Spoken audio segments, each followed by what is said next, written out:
एक सदन कहलाता है इसका राज्यसभा और दूसरा सदन कहलाता है लोकसभा। लेकिन संसद यहाँ से ही कंप्लीट नहीं होती, इनके लिए कैंडिडेट की आवश्यकता होती है और वो है भारत के राष्ट्रपति। काफी बार एग्जामों में ऐसे करके क्वेश्चन पूछा जा चुका है कि भारतीय संसद के अभिन्न अंग कौन कौन से हैं। तो भारतीय संसद के जो अभिन्न अंग हैं वो है राज्यसभा, लोकसभा और राष्ट्रपति। इनसे मिलकर ही संसद कंप्लीट होती है। राज्यसभा की बात की जाए तो राज्यसभा को उच्च सदन कहा जाता है, लेकिन उच्च सदन के साथ साथ ही इसे द्वितीय सदन कहते हैं, और लोकसभा को निम्न सदन कहते हैं, और निम्न सदन के साथ साथ ही ये प्रथम सदन कहलाता है। राज्यसभा स्थायी सदन कहलाया जाता है और लोकसभा अस्थायी सदन कहलाया जाता है। लोकसभा को दरअसल अस्थायी सदन क्यों कहा जाता है? क्योंकि लोकसभा का अपना खुद का कार्यकाल होता है। क्योंकि काफी बार सुनने में आता है कि 17वीं लोकसभा का चुनाव था, आने वाले समय में 18वीं लोकसभा के चुनाव होंगे, 17वीं से पहले 16वीं लोकसभा के चुनाव हुए हैं।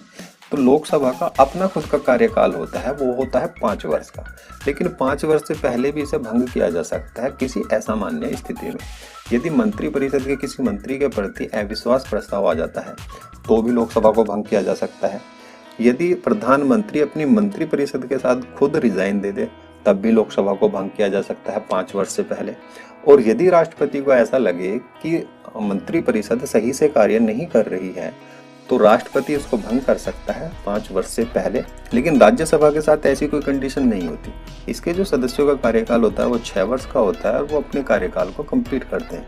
राज्यसभा का अपना खुद का कोई कार्यकाल नहीं होता। आगे बात करें तो राज्यसभा का सदस्य चुनने के लिए न्यूनतम आयु जो होती है वो 30 वर्ष होती है, और अधिकतम कितनी भी हो सकती है, लेकिन न्यूनतम जरूरी है कि 30 वर्ष का व्यक्ति होना जरूरी है। लोकसभा की बात की जाए तो लोकसभा के लिए 25 वर्ष का व्यक्ति होना जरूरी है न्यूनतम में, और अधिकतम भी यहाँ पर कितनी भी हो सकती है। कार्यकाल मैंने आपको बताया ये 6 वर्ष का होता है राज्यसभा का। लोकसभा का जो कार्यकाल होता है वो 5 वर्ष का होता है।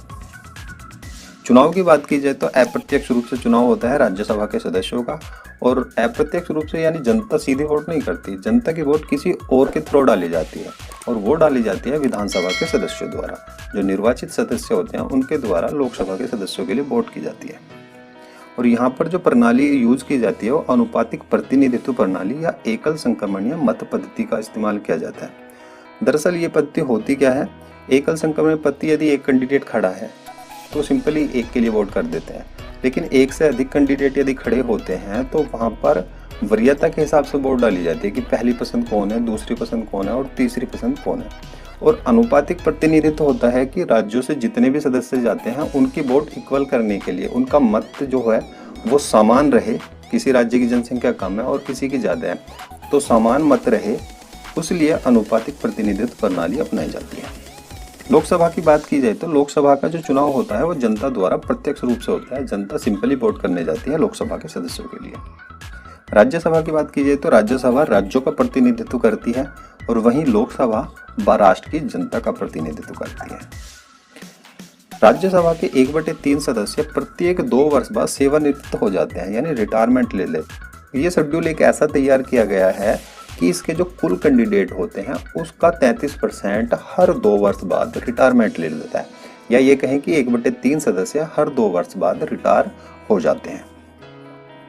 लोकसभा को लोकप्रिय सदन कहा जाता है। और अब बात कर लेते हैं भारतीय संसद के स्ट्रक्चर की। केंद्र शासित प्रदेशों से कितनी सीटें चुनी जाती हैं, राज्यों से कितनी सीटें चुनी जाती हैं, और क्या इसका स्ट्रक्चर है, मनोनीत कितने किए जाते हैं और निर्वाचित कितने होते हैं। भारतीय संसद की बात की जाए तो भारतीय संसद को संविधान के भाग 5 में बताया गया है, और इसके लिए जो अनुच्छेद आ जाता है वो 79 आता है। वहीं राज्यसभा की बात की जाए तो राज्यसभा जो है भारतीय संविधान के अनुच्छेद 80 में है और लोकसभा 81 में है। अब देख लेते हैं राज्यसभा के स्ट्रक्चर को। राज्यसभा का स्ट्रक्चर देखिए 2 तरीके से बताया गया है, एक अधिकतम सदस्य संख्या और एक वर्तमान सदस्य संख्या। अधिकतम सदस्य संख्या की बात की जाए तो अधिकतम सदस्य संख्या से मतलब ये है कि अधिकतम इससे ज़्यादा नहीं हो सकती, जितनी सदस्य संख्या बताएंगे उससे अधिक नहीं हो सकती। और वर्तमान में हमारे पास कितनी सदस्य संख्या है, तो अधिकतम की बात की जाए तो हमारे पास 250 सदस्य संख्या है, और वर्तमान में ये सदस्य संख्या 245 है। तो 250 से अधिक नहीं कर सकती, इसके लिए एक बिल पास किया गया था, और 2026 से पहले 250 से ज़्यादा सदस्य संख्या अधिकतम में नहीं कर सकते। सबसे पहले अधिकतम का स्ट्रक्चर देख लेते हैं कि अधिकतम के स्ट्रक्चर में राज्य से कितने सदस्य चुने जाते हैं और केंद्र शासित प्रदेशों से कितने सदस्य चुने जाते हैं। अधिकतम में देखिए 2 तरह से सदस्य आते हैं, एक तो मनोनीत और दूसरे आ जाते हैं निर्वाचित। मनोनीत की बात की जाए तो मनोनीत 12 सदस्य किए जाते हैं राष्ट्रपति के द्वारा। साहित्य, कला, विज्ञान कुछ ऐसे क्षेत्र बताए गए हैं, तो उनसे 12 सदस्य राष्ट्रपति चुनकर मनोनीत कर देता है, इनके लिए चुनाव नहीं होता। निर्वाचन की बात की जाए तो निर्वाचन में 238 सदस्य आते हैं और इनका जो निर्वाचन मैंने आपको बताया था, राज्यसभा का जो निर्वाचन होता है अप्रत्यक्ष रूप से होता है और इसके लिए जो निर्वाचन करते हैं, वोट करते हैं, वो करते हैं विधानसभा के निर्वाचित सदस्य। निर्वाचित सदस्यों में राज्य से जो सदस्य आते हैं वो आते हैं 229 और केंद्र शासित प्रदेशों से आते हैं 8। अब बात कर लेते हैं वर्तमान सदस्य संख्या। तो वर्तमान सदस्य संख्या के अंदर जो मनोनीत है वो 12 ही होंगे जो राष्ट्रपति द्वारा चुने जाते हैं और निर्वाचित जो होंगे वो थोड़े से कम हो जाएंगे, 233 हो जाएंगे। यहाँ पर जो राज्यों से आते हैं वो आते हैं 225 सदस्य और केंद्र शासित प्रदेशों से 8 सदस्य। और केंद्र शासित क्षेत्र भी कौन कौन से भाग लेते हैं इसके बारे में डिस्कस कर लेते हैं। देखिए यहाँ पर 3 केंद्र शासित प्रदेश भाग लेते हैं। पहला दिल्ली जिसकी 3 सीटें हैं, पांडिचेरी की 1 सीट है और हाल ही में जुड़ा है जम्मू कश्मीर, इसकी 4 सीटें हैं। तो राज्यसभा के सदस्य चुनने के लिए कौन कौन से केंद्र शासित प्रदेश भाग लेते हैं, दिल्ली, पांडिचेरी और जम्मू कश्मीर। अब बात कर लेते हैं लोकसभा के स्ट्रक्चर की। तो लोकसभा का स्ट्रक्चर भी अधिकतम संख्या पर होगा और वर्तमान सदस्य संख्या पर होगा। अधिकतम सदस्य संख्या की बात की जाए तो 552 हो सकती है और वर्तमान में जो सदस्य संख्या है वो 545 है। तो यहाँ पर 7 सीटें स्पेयर में हैं, 7 सीटें बढ़ाई जा सकती हैं 2026 तक। तो ऐसे नहीं है कि 552 से ज़्यादा कर सकते हैं, वो 2026 तक का शेड्यूल है, उसके बाद कोई नियम कानून बनेंगे तब ज़्यादा संख्या हो सकती है अधिकतम की। सबसे पहले बात कर लेते हैं अधिकतम संख्या की। तो यहाँ पर भी ऐसे ही होगा कि मनोनीत और निर्वाचित। यहाँ पर जनता द्वारा निर्वाचित किए जाते हैं प्रत्यक्ष रूप से। मनोनीत राष्ट्रपति के द्वारा ही किए जाएंगे और वो किए जाएंगे 2 सदस्य। 2 सदस्य भी एंग्लो इंडियन किए जाते हैं जो विदेशी मूल के भारतीय व्यक्ति होते हैं।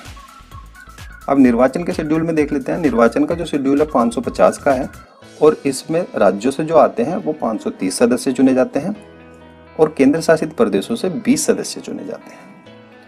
वर्तमान शेड्यूल की बात की जाए तो वर्तमान में मनोनीत तो उतने ही रहेंगे 2 सदस्य और निर्वाचन में थोड़ी सी कमी आ जाएगी। वर्तमान में 543 सदस्य चुने जाते हैं। यहाँ पर राज्यों से जो सदस्य आते हैं वो आते हैं 524 और केंद्र शासित प्रदेशों से 19 सदस्य चुने जाते हैं। और केंद्र शासित प्रदेशों में यहाँ पर जो सर्वाधिक सीटें हैं वो हैं दिल्ली के पास 7 सीटें, अन्य से अब बन जाती हैं 12 सीटें। तो टोटल केंद्र शासित प्रदेशों की 19 सीटें हैं।